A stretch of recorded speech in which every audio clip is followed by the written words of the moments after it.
One of my most favorite things about the canyon, I call this my come to Jesus moments, is whenever you go out there before the sun rises, I have my one special spot that I had found where you can just sit on a rock that's just basically a cliff, just falling right down.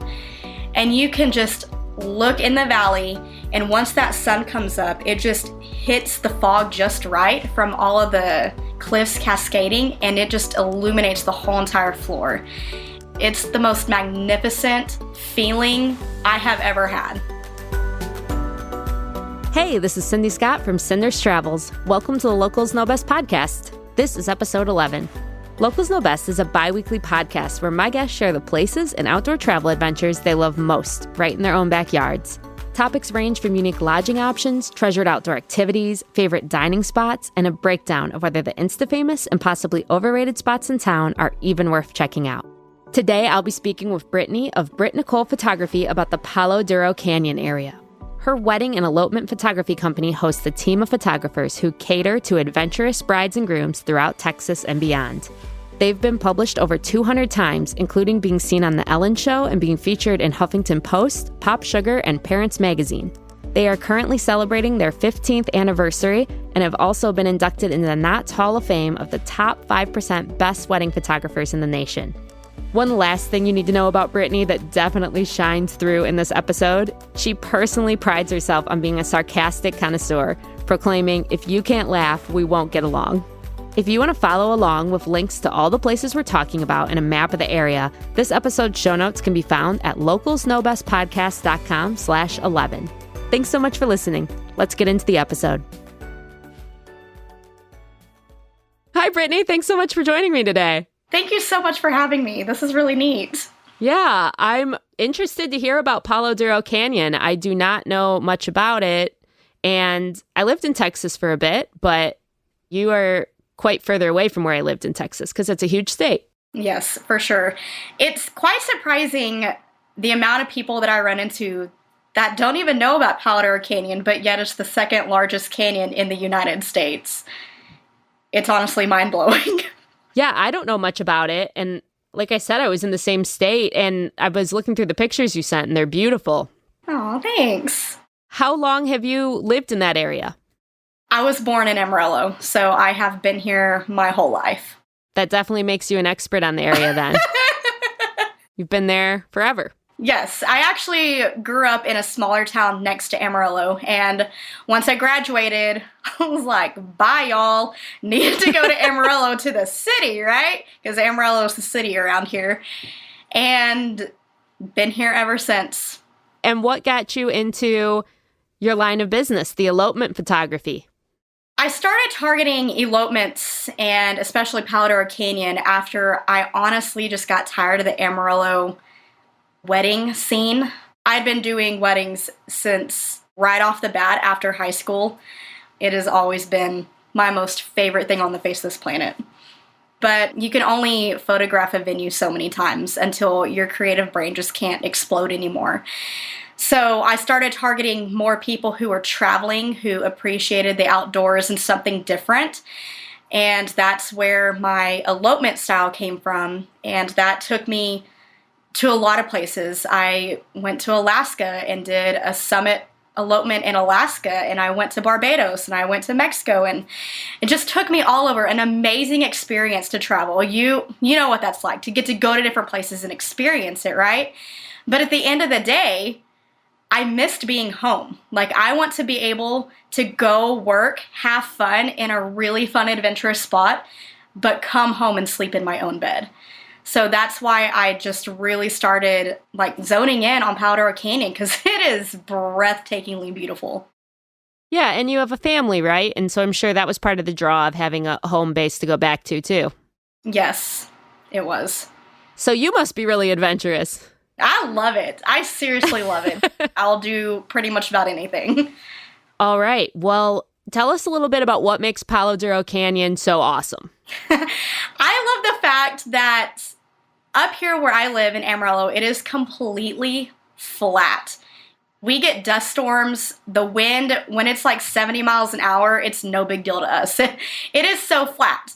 But when you start going out towards the canyon, you start just seeing this magnificent beauty. And one of my most favorite things about the canyon, I call this my come to Jesus moments, is whenever you go out there before the sun rises, I have my one special spot that I had found where you can just sit on a rock that's just basically a cliff, just falling right down. And you can just look in the valley, and once that sun comes up, it just hits the fog just right from all of the cliffs cascading, and it just illuminates the whole entire floor. And about that time, that's when the coyotes and everything start howling and yapping, and you hear their pups just playing around. It's the most magnificent feeling I have ever had. And I'm really, really glad that I started going out to Palo Duro Canyon and utilizing it the way that I do. Yeah, I bet doing this for as many years as you've been doing it now, you probably know all the best picture spots, and you probably also know a lot of all the really great activities to do out there.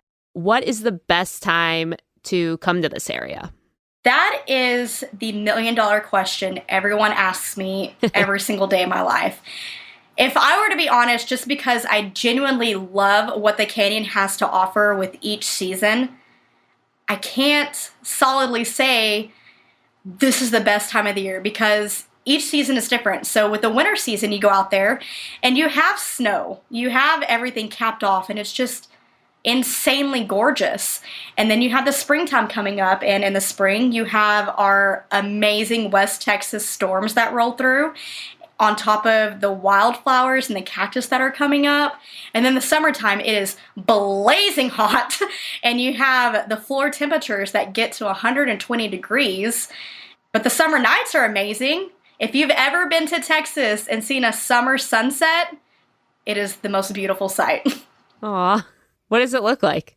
The sunsets? Yeah, oh, the summer gosh. sunset. Yeah, okay, so I told you that our area is completely flat minus the valley, right? Yeah. So if you're sitting on the rim of Palo Duro Canyon, it's just light and colors just vomiting all over the floor. There's nothing to block it.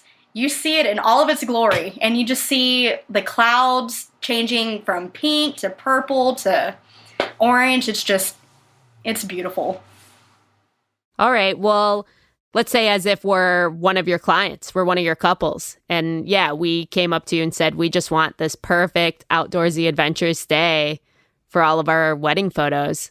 What time of year do you think, for everything you want to talk about, what time of year you think this is probably going to happen? I honestly have clients from January to December. I have one this Saturday where they want to go to a waterfall, and it's going to be freezing. So it depends upon the person, right? But my personal most favorite time to go out there for like hiking and things like that is for sure the fall. Just because we don't have trees here. Even though Palo Duro is named after the large trees that it used to have way back when, we don't have trees. All we have are like mesquites and just like brush. There's no trees here, so we can't just sit underneath a tree and catch our rest or anything. It's just the heat all the time. And so if you want to get a good trail in, especially the Lighthouse Trail that is 6 miles, you want to do that as early as possible in the morning before the sun starts beating down on you. Yeah, and I guess to be fair, this is Texas, right? So a lot of this is doable year-round. It is, yep. A lot of people think that just because we're Texas, it's 24/7 heat, and it's not. We get a lot of snow in October, November, December, January, February. We had a blizzard one time in May. And It was 5 foot. It was insane. But it was gone the next day because then it was 89 degrees outside. Yeah. Is that how it usually goes? If it snows, it's gone quick? 100%. Yeah. We get a lot of snow. All right. Well, let's start off on our perfect day. Okay. Where are we waking up? Ooh, I'm a camper, so I like to wake up inside the canyon. There are cabins that Palo Duro Canyon offers, which I love those too. They're very boho-ish and very intimate and private. And then there's also cabins that are up on the rim that are not owned by Palo Duro Canyon, but you can get them through Airbnb, which a lot of people stay in those. Okay. So how are we starting off our day then if we're waking up under the stars? Oh my goodness. So if you're my clients, like if you're getting married, you're getting in your dress and he's getting in his suit, and your friends and family are dressed up too. Grab yourself a guitar and we are taking off on a trail.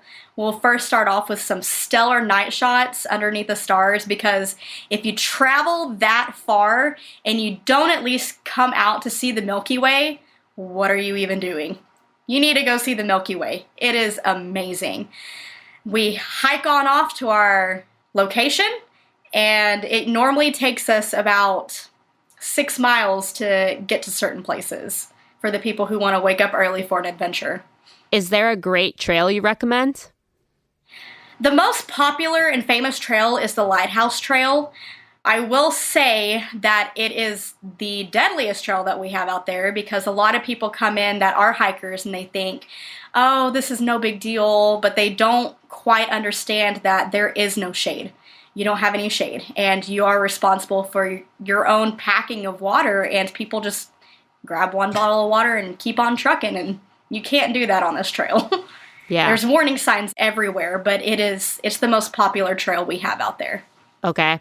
And when we get, so you said it's about 6 miles in, when we get out there, what are we seeing at the end of this trail? What the Lighthouse Trail is, towards the end, you actually have to climb up the side of the canyon, which is the hardest part of the whole entire thing. Especially doing it at night with headgear on, like, it's very difficult. But once you get to the lighthouse is a massive hoodoo, and it's a lighthouse. It looks just like a gigantic rock formation lighthouse that you climb up to. Nice. And is the canyon in the background and everything too, then, I'm imagining? Yeah, so once you climb up it, you're towards the end of one part of the canyon. So when you're facing west, you don't really get the canyon, you just get kind of the back end of it. But when you're facing east, where the sun will be coming up, it's the whole entire canyon floor with the cliffs cascading on each side. So you get all of the trees that we have, like the mesquite trees and stuff like that. You get all of that on the valley floor, and it's really neat during the fall because you see nothing but the gold and red colors of the trees. Yeah, I bet that's really beautiful. We just went to Utah for 5 weeks and saw a lot of the hoodoos and everything, and especially at night and stuff, they like glow like at sunrises and stuff. It's crazy. It is. It's really beautiful. Also, we do have mountain lions. We have bobcats. We have rattlesnake dens. And we also have rams that were brought in. Have you ever run across any of them on your trails? Yes, I have. Which ones? So here's a crazy story. One, the rams, you will see them all the time. You'll see deer all the time too. I have not come face to face with a mountain lion, but we have seen their prints before, mainly more in the backcountry than you have like on a trail. There is this one time that May 30th of 2020, the bride and groom flew down. The state park had just opened up. This is the very first day that the park opened up from being shut down by COVID. And I have friends that are rangers and they work for the state park and everything, and they told us, we're seeing more animals come out. Just tell your clients, be aware, like I always do. We went on private property this time for their sunrise, and it's pitch black. 4 o'clock in the morning, you can't see anything. We decided to take our headgear off, and the groom this is how adventurous they are. He was literally sitting on a 100-foot drop old waterfall with a blindfold on because he didn't want to see her yet until they did a first look. Me and the bride were sitting on a boulder. Again, pitch black. All we have is just the stars. And we hear this noise that will never leave my brain right behind us. Like it was a big huff, like it was just letting us know that it was there type thing. So naturally, being the person that's like, I'm about to die. I jump up and I start taking pictures so that I could see what it was once I start editing, right? So the groom gets up and he goes to check it out, and we took the sound and YouTubed it and tried to figure out what this was. I even went to some rangers and was like, this is the sound, what it made, what could it be? They ran through, like, it could have been a mountain lion, it could have been a deer, because deer make really low, deep huffs. Could have been one of the rams. I'm like, okay, no. The only sound that it goes back to is a black bear. Whoa. So then one of the rangers said, it wouldn't be impossible, but it would be rare. They do have bears come down in there, but they don't stay long. And it's one of those, like, in and out things. No one's ever going to know about it type thing. Yeah. So when I started editing the photos, this is debatable within every single person that has seen this photo, but you have people like me that clearly see a bear in the distance watching us. And then you have some people that are like, oh, that's a rock. Whatever. Okay. We knew what we heard, right? So the Texas Rangers from Austin actually came up to investigate, because if it was a bear that, was hanging around or whatever, they need to know so that they wouldn't get in trouble, for people being out there. But they didn't find any scat or bear hair, but they did find prints. Oh. So that they claimed they had to, legally write it down saying that it wasn't a bear, but because they couldn't find any fur or scat, but they found prints. So it was just weird. It was terrifying, though. I'm not even gonna lie. This is like a Bigfoot story. It's like, did it or did it not happen? Yeah, because you'll have some rangers that are like, yeah, totally. That's exactly what it was. And then you'll have some of them like, no, that's a rock out in the distance, and then that was a deer that came up behind you. Man, if that couple will allow it, I'm going to need that photo so I can put it on the blog post so everybody listening can go decide whether it's a rock or a bear. 100%. I mean, clear as day, there's ears, a snout, and beady little eyes looking at you. Man. I don't know what rocks y'all have been looking at. Yeah. Wild. Okay, well, that went down a tangent, but it was awesome. Let me ask you, some of the places you're going to talk about for us eating, is it realistic that we leave on our day and go eat there? Or how should we tackle food in this perfect day? That goes back to your personality. Me, I'm the type of person that wants to go back to the campsite and have a food truck come down to me and eat pizza. But you can have that option because food trucks will come down into the canyon and you can sit there and eat. Oh, you wow. can do picnics. Yeah. Breakfast is hard to come by if you don't bring your own to cook, unless you're going to drive into town to get it. People do that all the time with lunch, but breakfast not so much. There's not really anything around. There is the trading post that is inside the canyon itself, but I don't think that they have breakfast options. It's more of like a little convenience store. Okay. And then the food trucks that people hire to come in, is that generally a lunch option? Yes, a lunch or dinner option. Or you can choose to go into Canyon, Texas, where it's a really small town, but they have a town square where you can eat Mexican food or Chinese. But then you can travel 27 miles north to Amarillo, and the most famous spot we have here that everyone flocks to is called the Big Texan. I'm sure if you've ever traveled through Texas, you have seen their billboards everywhere. But at Big Texan, you can go in there and they advertise that you can eat a free 72-ounce steak. Have you ever done it? And they have over oh my gosh, no. Are you kidding me? No. Because you have to eat the fat on it too. Like everything on the plate has to be gone. There's a grandma that's won it twice, and no. Do you know anyone that's ever done it? No, I haven't. They've all been travelers. So no, This isn't something the locals are just like, hey, babe, let's go eat a 72-ounce steak tonight.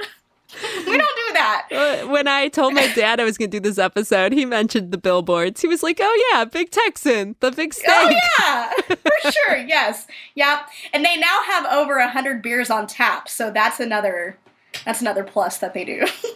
You also can order rattlesnake at this place. If you've never ate rattlesnake, why not come to Texas and eat it? And a cow. It's fine. Have you had it? I have. Is it good? It's to me, it's a mixture between chicken and alligator, and I don't know how to come up with that, but that's literally what it tastes like to me, and the texture. Yeah, for some reason that like sounds right to me. Sounds delicious. I'll send you some. Okay. Well, I was just trying to think how we're going to handle food on our day, but yeah, that's a great dinner option, it sounds like. Yes. So let's kind of switch back then to our day, and we woke up really early. It was still dark out. We did this trail. What's the next thing we'd be doing? I'm going to take you ziplining in the canyon. Ooh. Mm-hmm. Yes. Who runs that? Is it run by the park? No. One of my friends actually owns it, Palo Duro Zipline. Yeah. And they also have places there where you can come with an RV and hook it up, and they have little mini cabins at this place too. Nice. So it's just a fun little area. Do people zip line in their wedding dresses? Yes. Wow. They do. Well, I mean, I don't know about normal people, but whenever I bring them, I'm like, don't change. Stay in your dress. Let's go.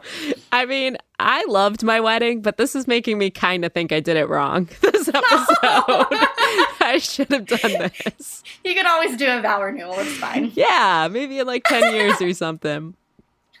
Okay, then what's after zip lining? I have made friends with the Jeep Tour people. And that's really cool. They have horses where you can go horseback riding on their own private property, or you can also go down into the canyon itself. On this private property that's a part of, well, not part of Palo Duro Canyon State Park, but it's a part of Palo Duro Canyon, they own over 300 acres of this. And so when they take you down with their Jeeps, they know this place like the back of their hand. They go down really scary areas that they're very confident in going, and then you pass by cattle or longhorns and get to get out and feed the longhorns. It's pretty neat. I also read about this new business adventure that's coming out at Palo Duro Canyon, where if you're the type of person that likes to go rock climbing in your car, like your 4x4, they're opening this up for you. They are going to have specific trails for you to go in your Jeep or your 4Runner, whatever that looks like. And you could do backcountry camping out there in your car and just really hit the rocks with them. Nice. I know a bunch of people who'd be all about that. Yeah. There's a big part of the RV crowd that loves Jeeping. Yes. They said that they're set to release in April, so I'm really excited to see it. Okay. And then what else? I mean, I know there's still more things we could do in this area. What are other things couples do? There is also Tanglewood in River Falls, which is actually just kind of a little branch off of Palo Duro Canyon itself. And that is where a waterfall is that you can go explore. They are private areas. People have houses out there and everything. But if you know someone who can go out there with you, or someone who has a house out there themselves, you can go out there and play around in the water, get on boats. How do we find these people? These private property people? You just have to know them? Is that... It is, well, every local knows someone who lives there, if that makes sense. And a lot of those people are very private, but then you have people like me and my friends that are like, yeah, come on, let's go. Yeah. There is Lake Meredith, which is a public lake where you can rent your own jet skis and boats and go fishing and things like that. But that's about an hour away. Okay. This is a lot. Do people do all of this in one day? I've had a handful of couples this year that do that. Most of them like to space things out, but then I have couples that really want to go balls to the wall and just do everything. And then all of this, is it all fairly close to each other? No. The ziplining and the Jeep tour, yes, they are right there by the Palo Duro Canyon State Park entrance. The rest of the stuff, such as the waterfall and the lake, those are about 27 miles away on the way back to Amarillo. Not too terrible, but we definitely have a car rental for this trip. Oh, for sure, yes. Yeah, I mean, Palo Duro Canyon is huge. It stretches from Amarillo way, way across down past Happy, Texas, which is on the way to Lubbock. It is a very large canyon. And then, so your wind down, I'm guessing, is the campfire. Yes, for sure. One of my favorite things, honestly, is just sitting at the campsite and having a campfire and just roasting my own food while the stars come out. Like, that is life to me. I would like to say, hey, let's have some wine at this campfire, but you can't have alcohol in the state park, so bring that for a cabin that's not a part of the state park. Okay. Fair enough, fair enough. I feel like we really covered our day. Like, I'm not sure there's much more that would be accomplishable in a day. Are there any really, and I know this is probably kind of like your secret sauce in a way, but are there really awesome Instagram spots you recommend to people to get that really great picture that's not secret sauce that you can give away? One that's not secret sauce that I can give away is the Lighthouse Trail. Like I said, is the most famous, most popular trail that people flock to all the time. Rock Garden, that is another trail that is insanely gorgeous. You have the different types of boulders going up, and it's a really hard hike. It's long and hard, but once you get to the top, you just see everything. It is beautiful. Capitol Peak is really cool. There's also caves there.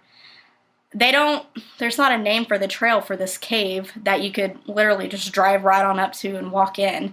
But when you're coming down into the canyon, you're going to pass something called the trading post on your left-hand side. Then on the right-hand side, they have horse stables. Right past this horse stable is a little dirt road that you can take. You make a right and park your car. You get out and walk. If you get far enough in, you can actually go crawling through caves. And these caves are dark enough where you have to have light. And you're crawling on your arms and your legs, and you're going up and down, up and down. I took my dog through them one time, and it was a lot of fun. It's funny watching them like trying to crawl like a rabbit and everything, yeah. But it's really, really neat. Yeah, cool. So that's like bring a headlamp. If you want photos in there. Oh, yeah. Or, I mean, most people have iPhones. You could just use the light on your iPhone. Okay, well, let me ask you the next question then. Are there any overrated spots in your area? Yes. So, again, live in Amarillo, and part of Amarillo has Cadillac Ranch. I do not understand what the fuss is about Cadillac Ranch. It's literally Cadillac cars that have been halfway buried into the ground and they're sticking up, and you just go spray paint it. But people literally make plans to drive miles and miles to come see this. Yeah, it's famous, and I would say. It is, but I'm like, why though? I don't know. I feel like it's overrated, for sure. If you grow up there, is it something that, like, you grow up going to every once in a while? Like, is that something teenagers do in the weekends or something? Okay, let me just tell you this. If you are a local here, 1, you're not going to the Big Texan. 2, you're not going to Cadillac Ranch. And 3, you're probably not going out to Palo Duro Canyon. Because it's a lot of things that people take for granted, and their minds, it's just there. So. Yeah. It's amazing how quickly you can become accustomed to whatever is around you. But I feel like we just totally voided this entire episode. If you're local, you're not actually doing any of these things. Don't play nothing. Don't play. But I'm dead serious. I mean, are there any like local eatery spots that you go to that you really enjoy? Yes. Yeah, what are some of those? Give us some of the places you really love going to eat. My most favorite pizza spot is 575, and they do the brick oven pizza. I have to eat gluten-free. I have celiac, and so I have to eat a certain lifestyle than most people, but their cauliflower crust pizza is the best I've ever had in my life. And then there's also a place called Cask and Court, which is newly built in one of our new town squares in Amarillo. And you can go out on their porch, and this is really neat how they have this set up. They have, the marquee lights that are just stringing on their porch, and they have it facing the west side so that you can watch the sun going down over the high plains while you're eating your food. And they serve things like high-end fish or steak, and you could just have a nice glass of wine or a bottle of champagne in my eatery. They know me by walking in. They go get a bottle of champagne every single time. Wow. I love champagne, but it's like the house one. It's fine. I hope someday I know someone that well. When I walk in, they just bring me a bottle of champagne. That's nice. If I ever see you, if you're like, hey, I'm coming to see Cadillac Ranch, I'll be like, okay, I'm going to bring you some champagne. Well, I don't know if I want to come see Cadillac Ranch, but I kind of feel like I need to. But I would definitely love to come hang out with you and do all of these wild adventure stuff, because it sounds like a lot of fun. You sound like a fun person to hang out with for the day. Oh, thanks. I think I'm pretty fun, too. I'm sure your brides and grooms have a great day, and their best version of themselves comes out in their photos because of the liveliness you bring to the day. That's so sweet. Thank you. And so let's say we're thinking about getting married, and especially right now in COVID times, I would assume business is good because this is a safe option. How do we figure out more about you and book you? It is very easy. All you need to do is get on your internet, and it's palodurocanyonweddings.com. Simple. Perfect. Yeah. A lot of people coming out to elope, tossing in the 200 guest people for just them two. And I'm ordained, so a lot of the people who just want to read their vows privately in front of each other at sunrise or sunset, I get to marry them, and it's a spectacular time. Okay, well, let's do a wrap up. Why should we be going to Palo Duro Canyon? If you're the type of person that wants to see the massive big stars and the Milky Way galaxy on top of just laying out with no one else around you and the fire going, this would be a reason to come, because you are in a secluded area. You don't have light pollution to come in to take away the stars. You get to hear the wildlife, like the coyotes or the deer coming up into your campground. You do get to go explore. The whole section of Palo Duro Canyon is completely different from the north, east, south, and west parts.